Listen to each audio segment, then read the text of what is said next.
James Lawrence, welcome to Partnering Leadership. I am thrilled to have you in this conversation with me. Yeah, me too. Can't wait to talk about what you do at happy companies, your insights on AI powered coaching. But before we get to some of that and your leadership insights, James, would love to know a little bit more about you, whereabouts you grew up, and how your upbringing helped contribute to who you've become. Oh my gosh. I grew up in Los Angeles. You might feel sorry for me or intrigued. Both of my parents were psychologists. So I'm one of the rare birds that had two psychologist parents. They weren't just psychologists, but they were psychoanalysts. So you can imagine how thrilling the dining room conversation was around my house. I can just imagine you've started a lot of different businesses, James, throughout your career. We'll touch on a couple of aspects of that. But what you are doing now with happy companies, there is an element of behavioral science in it. So I wonder, do any of the insights or influences of your parents' psychoanalysis contribute to you doing some of what you're doing right now? Oh, yeah, for sure. It wasn't just my parents, but I come from a family of teachers and I've always been an entrepreneur my whole life. So I think that intersection, that synergy between a little bit of the psychology background and then just really a passion for leadership. I think that leading people is an art. It's an art and a science, right? And I've taken a lot from what I learned growing up about how to improve relationships with people and that intersection with leadership. It's funny, I talk with a lot of CEOs. One of the things that I like to talk about is the relationship between an employee or an individual contributor and their manager. The data shows is by far the most important relationship that exists. And when that's wrong, that relationship's not right, it usually doesn't matter how much meaningful alignment there is with the organization if that relationship's sick. And conversely, if that relationship's intact and strong and meaningful and fruitful, it can weather a lot of storms in the larger organization when that relationship's really intact. And I think there's really no more important relationship. And that kind of relationship management, it doesn't matter whether you're really even talking about a personal relationship you have. A lot of the things that you learn about how to become more emotionally intelligent and how to interact with others can be used, across the whole spectrum of relationships you have, but especially at work, because even relationship at home is complicated, but the same kind of power dynamics exist inside an organization that they do in a personal relationship. And so it's really important, I think, for both parties to learn how to work together. I couldn't agree with you more that managerial relationship is one of the most important influencers to whether it's employee engagement, satisfaction, turnover, you name it. There's lots of data supporting that. Now, one of the things that I find interesting, James, is that quite often entrepreneurs have strengths and characteristics that don't align well with leadership and management. How were you able to shift? You have been an entrepreneur your entire life, having started half a dozen companies. When did the shift happen for you in terms of your leadership? I always cared about people, but I lived by the golden rule. And that was do unto others as you would do unto yourself, right? And so it took me through my whole 20s to really realize that what I wanted was not the same thing as others. And what I needed in a relationship was not the same thing. And that most principally, how I behaved at work was not the same as how others behave natively. And so whether you're talking about what I've learned through being the CEO of Happy or any of these different businesses, I would say really in my mid 30s is really when I started to recognize the things that fill my bucket are different than maybe somebody that might work for me. And so I really needed to tune my leadership approach to the people that worked with me. One of the most fatal things, and I hate this, and you hear this all the time, this is how I do things, or the famous, somebody thinks everybody works just like them. And so they're like, they don't necessarily believe that someone's putting in the effort or the work, or they expect their employees to meet them where they are. Like, they just don't get it. The truth is, for example, I come in every day and I'm a big picture thinker and I like challenges and I like new things and I like change. And these are things that are important to me. But I have people in our organization now that are all about data and they're strategists and they don't necessarily want to spend a bunch of time with other people. They're more comfortable with tasks or data. And for me, a nightmare situation is you put me in a cold office a dark cubicle, a closet, basically, and hand me a spreadsheet and go, James, for the next week, we need you to sit in this dark closet and calculate algorithms in Excel. And I'm like, that sounds like hell.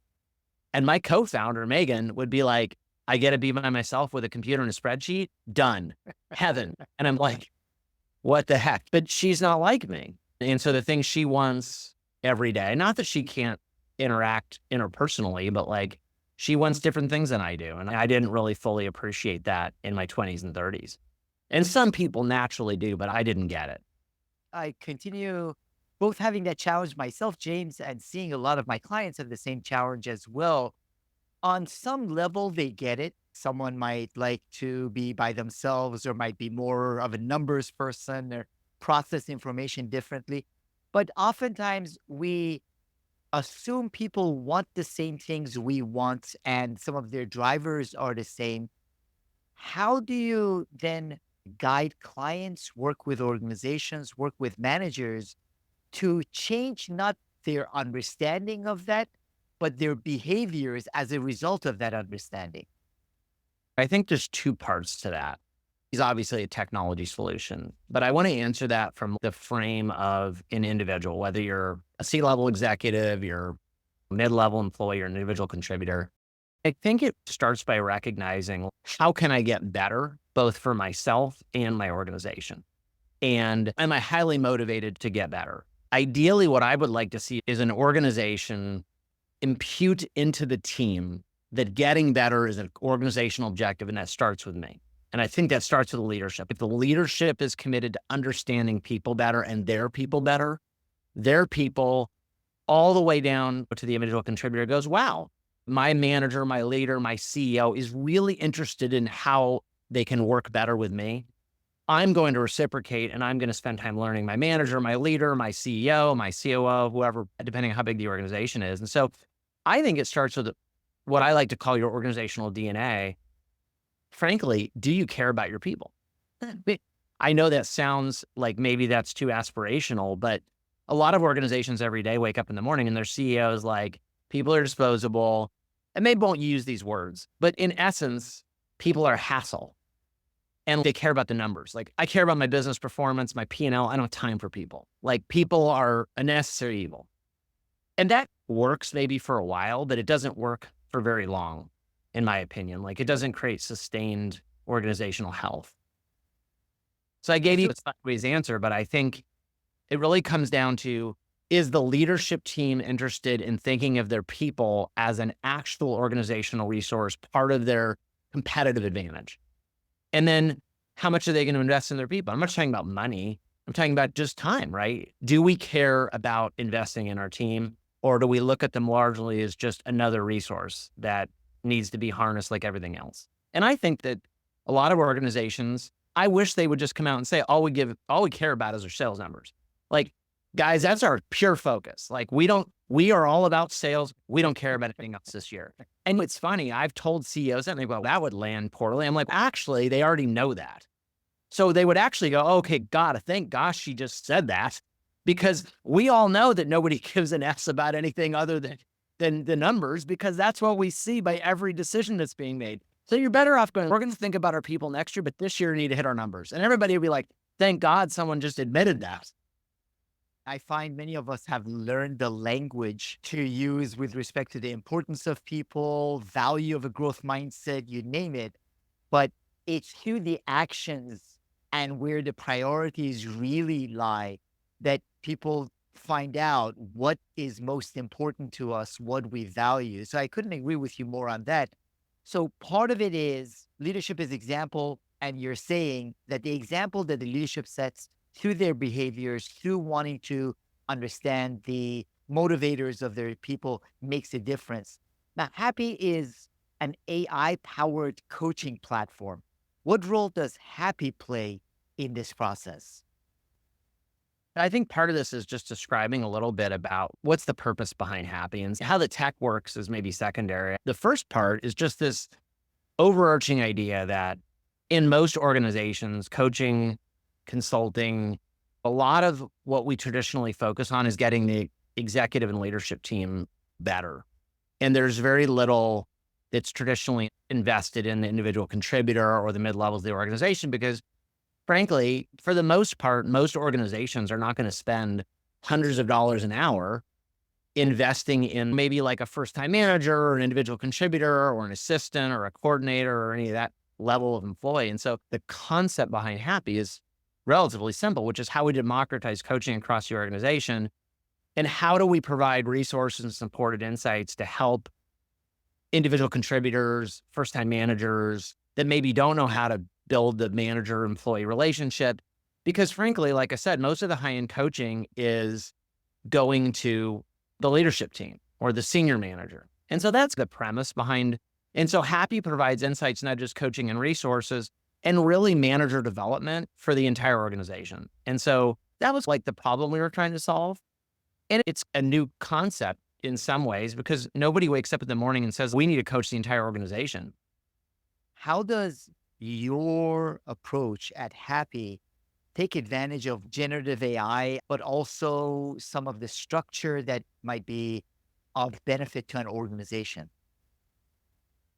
So typically there's really two different ways Happy works. In essence, the way the technology works is that Happy learns how, let's say, for example, if you and I had a company and we were in Happy together, you and I would take a very quick assessment when we went into Happy. It is modeled on DISC or based on DISC. We have our own behavioral science, but it is modeled on the principles of the DISC assessment.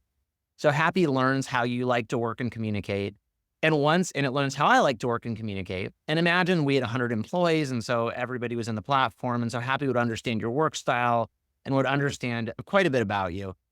But then Happy uses that information to provide personalized insights and coaching to every one of us on our coworkers. And so unlike a traditional DISC assessment, which is static, I'm sure if you've taken assessments before, you get this 40-page PDF and it's really useful. You get this thing and you're like, okay, this is really great. And you read it and maybe you have a couple of those like aha moments, or I call them goat on the mountaintop moments where you're like the sun's shining and you're like, wow, I've learned something about myself. It takes that same thing, but it actually applies it every single day in a personalized way. So if you were to look me up in Happy, it would give you personalized insights and nudges on how to work best with me, but they're actually personalized for you. So the science considers your work style, and then it considers my work style and it provides that advice to me if I look you up. But it doesn't just do it inside Happy. It utilizes Slack. It utilizes Microsoft Teams. It utilizes email, Zoom. It's able to use these tools and it delivers these insight and nudges dynamically every day. And so if you're in Microsoft Teams, it's sending you insights and nudges on your coworkers, and it's all personalized to you. I can see that reducing a lot of the friction that sometimes happens when we don't know how best to interact with our colleagues, and even understanding our own personality profile is really hard, let alone understanding and adjusting with other people's personality profiles.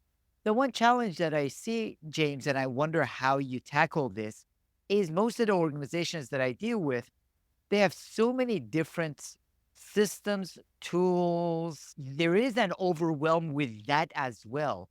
How do you make sure that this is something that is incorporated, that is of value, that is not seen as just another communications tool or another thing on top of all the many layers of technology that many people have to deal with now? So I would say that there's tool saturation. So that's partly why we're operating through Slack and Teams, these flow of work tools that employees are already using. So for example, if you've got a meeting tomorrow, if you and I have a meeting tomorrow at 10 o'clock, Happy could send you a Slack at 9 a.m. with some meeting tips for me. It's already natively working inside the tools that your organization already uses. And so that's 100% what you said is that if you add too many other dedicated tools. Now, that being said, somebody might want to take a deeper dive. For example, if you were my manager and I was going to have a review with you, sure, I might go into Slack and get some tips, but I might want to jump in and do a deep dive with you. And so reading like a couple pages about how you might do a review, which Happy does have a whole like coaching interface where I could go in and I can get some deeper dive into there's 70 or 80 coaching topics right now. So I would say like for the most part, the daily use would be inside Slack or Teams or email if you didn't have those tools. But there are a lot of scenarios where people are like wanting to resolve a conflict at work or improve communication. And so they might opt into some episodic coaching that would be available. And so what I like to sometimes talk about is like the individual contributor. Look, so let's say someone comes out of graduate school, they're 24 years old, they go get, their first job. Within a year, maybe they get promoted and they get 2 employees that work underneath them. Typically, when that person is like running into a frustrating situation or running into some conflict, they may or may not have a lot of resources to tap to help them through that management challenge, depending on the organization. So that's where someone might be using a tool like Happy to go in and get some individualized coaching on those people that you're already working with. We use some social media algorithms to understand the connectivity inside the organization. So we're automatically sending you coaching and insights on the people you're working with, and it just happens dynamically. It's got some kind of smart suggestions where if you're suddenly working with Amanda a bunch, it's going to just start sending you some coaching on Amanda. I see the approaches to leadership changing as a result of all this additional insights and information that we are getting and is accessible to us to coach and develop people or get people to collaborate. How do you see the information or the technology changing how we lead? That's an interesting question. I'm going to give you a hot take on this. There's 2 things. First off, if you look at any organization, there's going to be a percentage of people that are highly motivated and interested in self-development. And let's say you had 1,000 employees. Some people, let's call a subset, wake up thinking, how can I get better every day? But then there's a portion of the organization, regardless of what you do, that are probably like the ship sailed. They're demotivated. They're not that interested. You lost them. And there could be a bunch of reasons for that. But then I think you have this middle, which is maybe isn't better every day, but does care about their role. And they need to be motivated, inspired, engaged. They need the organization to invest in them first. So ultimately, I think it's leadership's job to say relationships are a priority in this organization. Now, when you ask about AI and tools and all that, what I'm trying to say is if the leadership hasn't done that, if leadership hasn't set the tone, I don't care how many tools are there.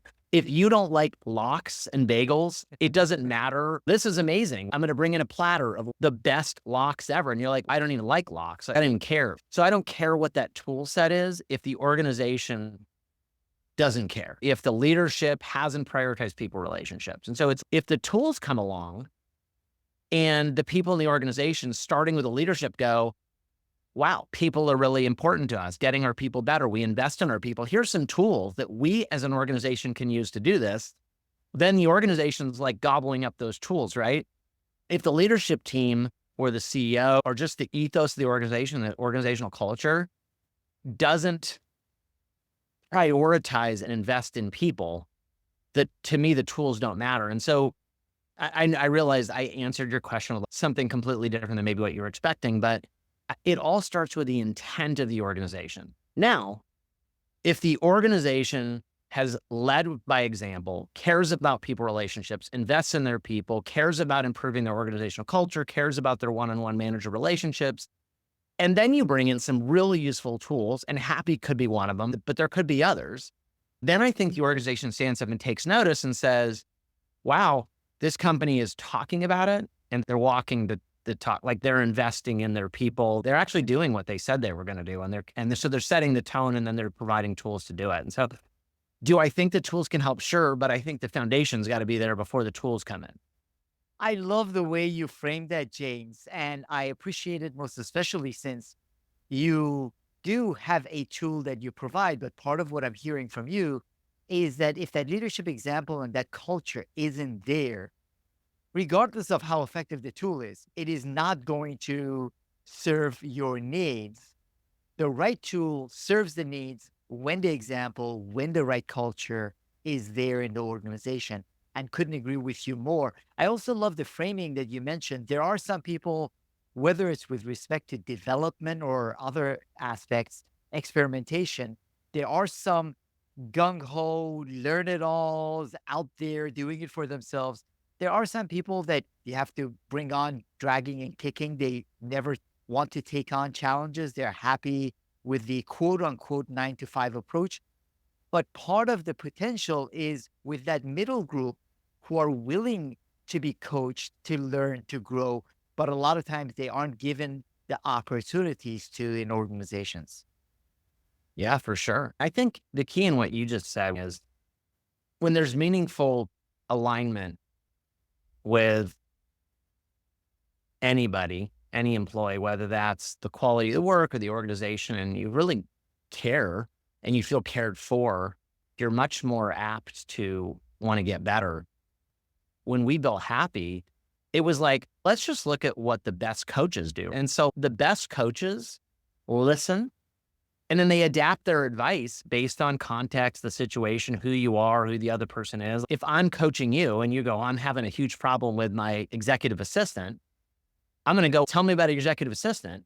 And then I'll learn about him or her. And I know about you. And then I might give you some coaching and it's got context, right? It's got, okay, what's important to your executive assistant? Oh, he wants all the details before he starts. And I'm like, oh, okay. And you start learning the two people and you like realize that you're not really a detail person. So you're giving your executive assistant like a project with no instructions.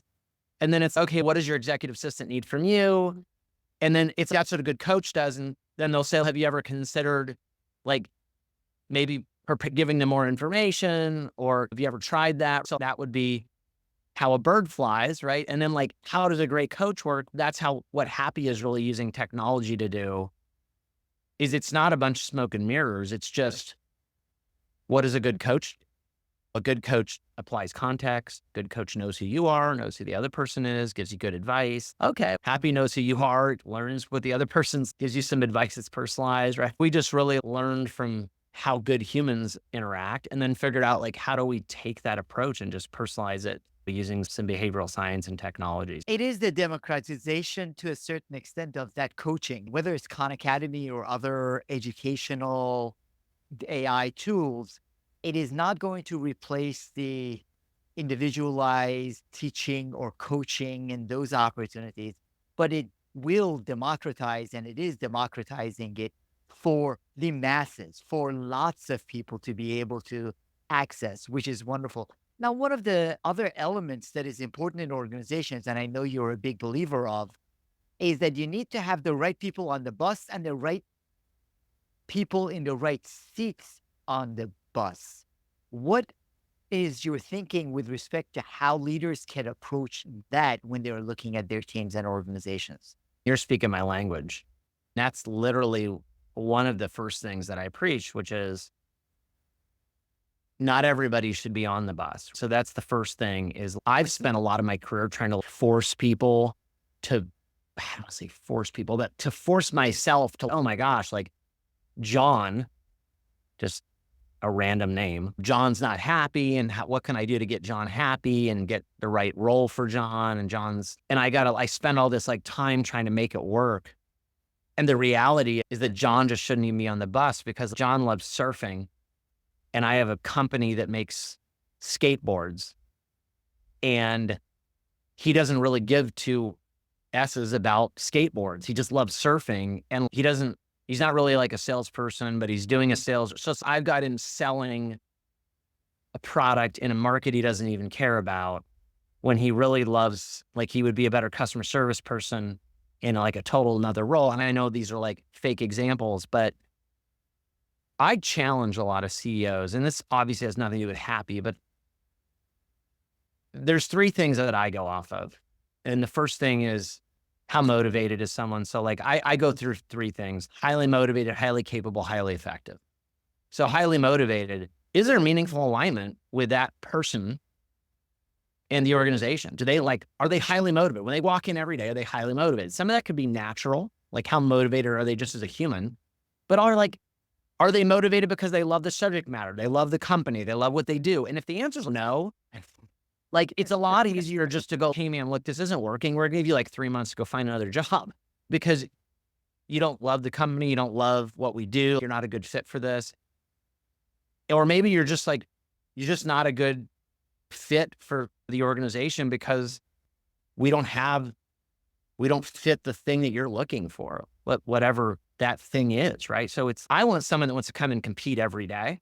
and comes in and says, I'm highly motivated to just get better, but I love this and this, super motivated. And then the question becomes, what's the right seat on the bus for you? Because you're highly motivated, you're highly capable. Capability would be like intelligence, skills, experience. Effective, right? Are you effective? And a lot of that can be trained, but motivation is like hard to train. So that's why I look at that first. But then the second question is like, what seat on the bus? Because then you get the right, you're like, this person should be on the bus, but like, what role should they have? And I don't know if you've read The World's Great Managers, I forgot the name, First Break All the Rules, the Marcus Buckingham book. If you read that, it was like, it's 15, 20 years old, but it's all about most people get promoted to their position of incompetence. And so it's like a lot of people are in the wrong spot for one reason or another. And they don't even love what they do because they've been promoted into something they don't even like anymore. And so I think you just have to be able to look at these things and just ask yourself as a manager or as a leader, are my people in the right spot, right seat, right bus? And if you just do that, you're farther along than most people. Oh, absolutely. I find that even for a lot of leadership teams, that most of my work is with CEOs and leadership teams. In a lot of leadership teams, the right people aren't on the bus, first off. So even within that leadership team, and in many instances, it could be that the right person is not in the right seat. It requires the analysis that you're talking about, looking at it, but it also does require making some hard decisions when it's not the right people on the bus, that it would be beneficial to everyone involved to move them along. So I find that the CEOs that I deal with have an easier time recognizing that they might not have all the right people on the bus, but the challenge of recruitment, getting other people, the transitions, all of those things keep them from wanting to have the right people.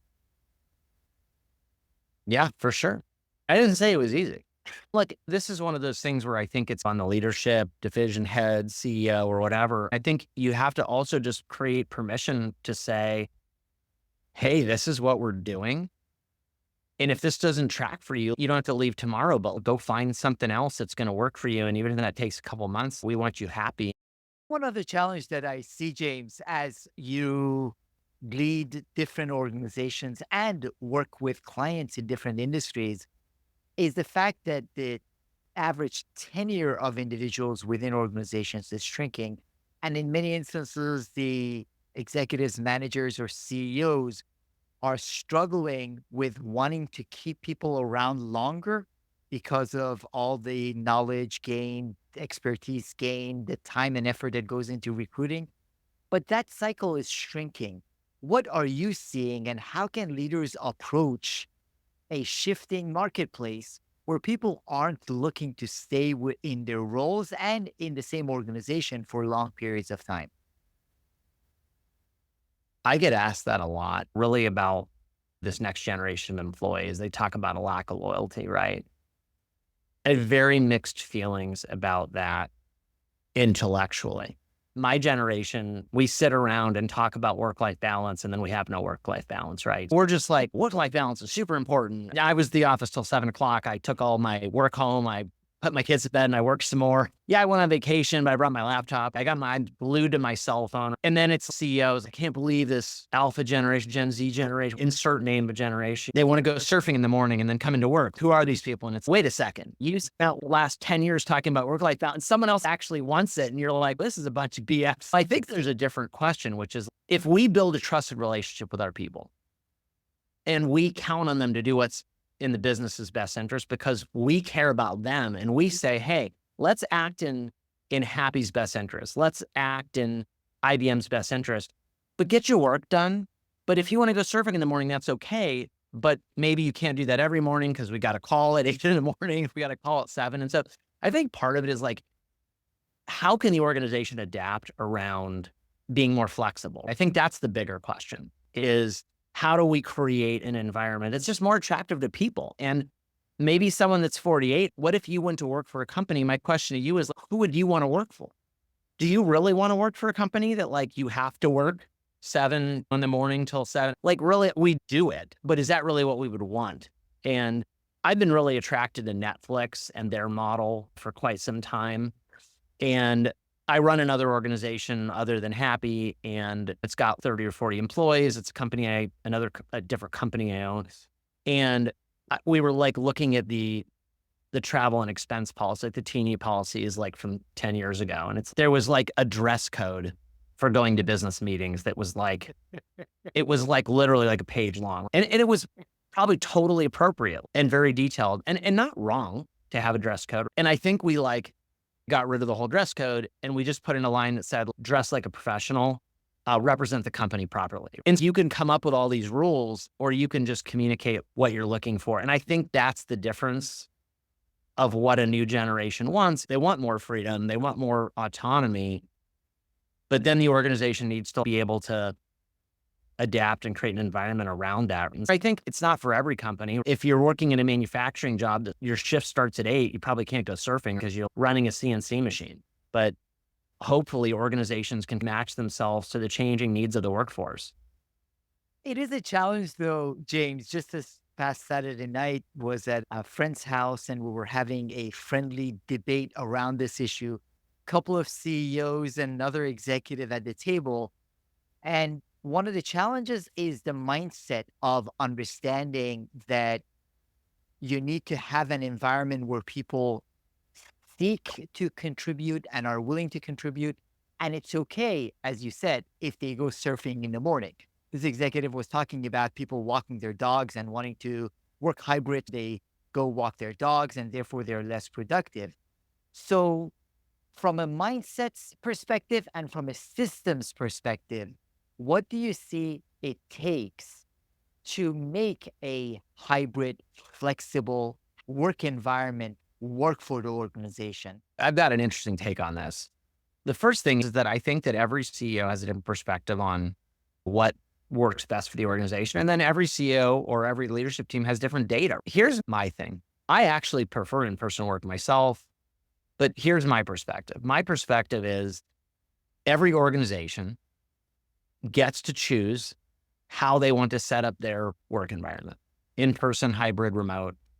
And that's a choice that they make. And then the flip side is that every employee, for the most part, gets to look at what the company's culture is around work and go, that's for me.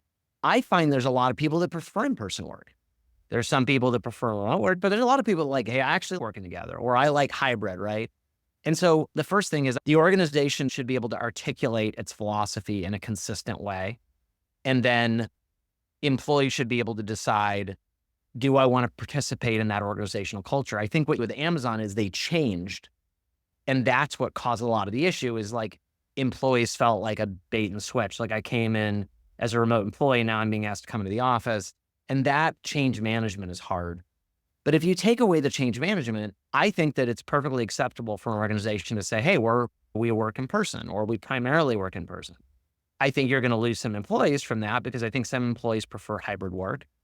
But there's a lot of ways to think about it. And so at Happy, for example, our actual work policy says we primarily want you working in the office, but you can work where you want and you're an adult. Understand primarily in the office means we'd like you in the office more often than not. But if you want to work from home tomorrow, work from home tomorrow. If you kids sick, work from home for a few days. If like you want to go fishing on a Friday, then go fishing on a Friday. Just get your stuff done, understand the organizational objectives. But I think it comes down to the thing you were talking about like when you get to scale in a big organization, control becomes a factor of what is the work you're doing and then how much control does the organization want to exert over it. Netflix has a tremendously different organizational culture than Amazon does. That's okay. Some people probably like Amazon's culture. Amazon's doing a lot of things right. So at the end of the day, I think there's a lot of different ways to cut it. I do think that creating culture in hybrid and remote organizations is more difficult than in-person work. But if you're intentional about it, even remote cultures can be incredibly vibrant. I appreciate the way you put it in that the challenge for Amazon is the transition and the lack of clarity on it. The other thing, just as an aside, is that Paul Bloom has written quite a bit about this. Amazon's data points don't necessarily support the 5-day return to office, which is why they are being butchered, in that it's the judgment call of some of the executives that it would be better for the organization. But that's a different conversation for Amazon. Now, you also work with a lot of organizations, James, so you see different cultural challenges. What are the most significant cultural challenges in workplace besides the challenge between hybrid, remote, in-person conflicts? That's a tough question. I want to comment on your thing about Amazon. There's a lot of organizations. Like I work with one organization in particular that I got a relationship with a very high level executive that's in the FANG group. And, one of the things that I've consistently heard is engineers that work in the building are 30% more productive in terms of the performance and cleanliness of their code than remote engineers. And this person's been with this organization for more than 10 years, and there's more than 10,000 engineers. So there's a large data pool. He actually likes remote work, but he said from an engineering perspective, their data is very clean, that engineers that work in the office are more productive. But that's their culture. It doesn't mean that's a universal thing. Maybe they don't manage their remote engineers very effectively, or they don't have the right controls in place or the right tools in place, or maybe they've got other meaningful problems in the organization with mission alignment and things like that. I'm a believer, just to start answering your question, second part is that in organizational transparency and with the CEOs that we work with, Happy is very effective at providing a set of tools that helps remote employees better understand and work together with their managers. So it is a tool that is highly useful along with other tools to facilitate remote work or hybrid work in a meaningful way. But you've got to make sure there's just meaningful organizational alignment. I couldn't agree with you more in that alignment, the culture, the example of the leadership is the base that the tools can then support and take advantage of. The tools by themselves cannot replace those existing relationships, cultures, some of those elements that need to be there. Yeah, exactly. You look at something like Gallup's data is employees want more coaching, but their managers don't have time to give it to them. It was like 70% or something of employees wanted more insights and more feedback, and the managers don't have enough time. Those are things that I think, regardless of maybe the organizational culture, an employee does want more coaching. I want to stop short of saying we've seen Happy be highly effective in all kinds of organizations, including ones in which where even the employees are somewhat disengaged because they do want more coaching. But really to maximize the value, I think leadership's perspective needs to be one of continuing to invest in their human capital. And I think when you have a company that's really cares about investing in their human capital, you can get probably like 2x the results because now it's not just your better employees that are power users of this tool, but it's a much broader swath of employees are like, wow, I want to get better. My manager's investing in me. I'm going to invest in myself too. The knowledge base that is built off of these interactions, is that a knowledge base that resides with the team and the organization, or is it a knowledge base that carries forward with the individual employee? So the way Happy works is that there's an immensely large library of coaching that we've developed. And so that coaching is applied contextually, situationally, and then in a personalized manner. And so it's all vetted by humans. For example, if you and I were working together, Happy would understand your behavioral style, my behavioral style, and the behavioral science then renders a match and goes, okay, James, here's a piece of coaching that would help you communicate better.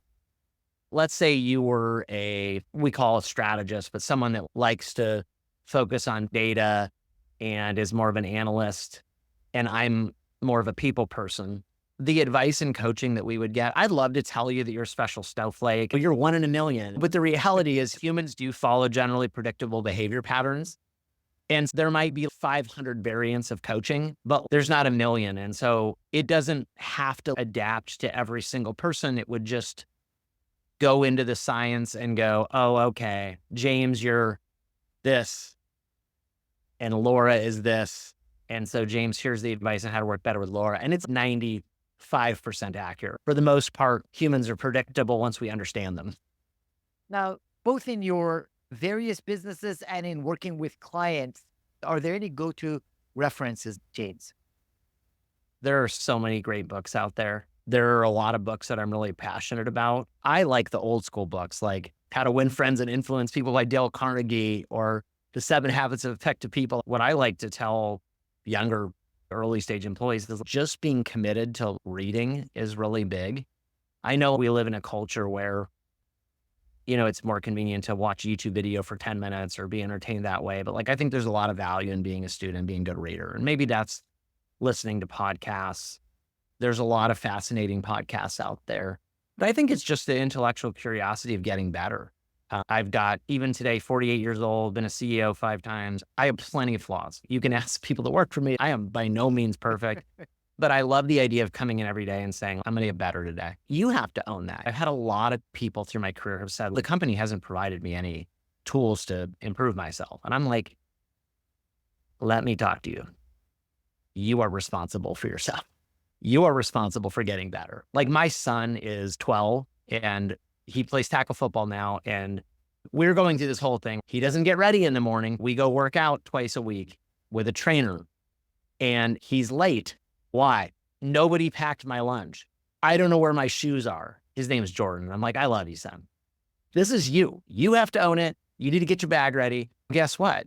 When you go into a company, when you're 23, 24, 25 years old, nobody is responsible for your development, period. Your manager is responsible. The company is, you're responsible. You find books that you like, you watch podcasts, you get committed to being better, you own your career, you have agency over it. Is a great manager help inspire you? Sure. But some of us don't have that luxury. We have a crappy manager. So what? Still learn, still get better every day. You just have to own it. Every single person has to own getting better. And so there's a whole lot of ways to do that. Oh, absolutely love that, James. Christopher Lochhead, who has a couple of great podcasts, he says it's a dumb time to be dumb, jokingly. And part of his point is, if you want to seek knowledge, information, learning, whether you like watching videos or listening to content or reading, it's all out there. So you are responsible for your own development.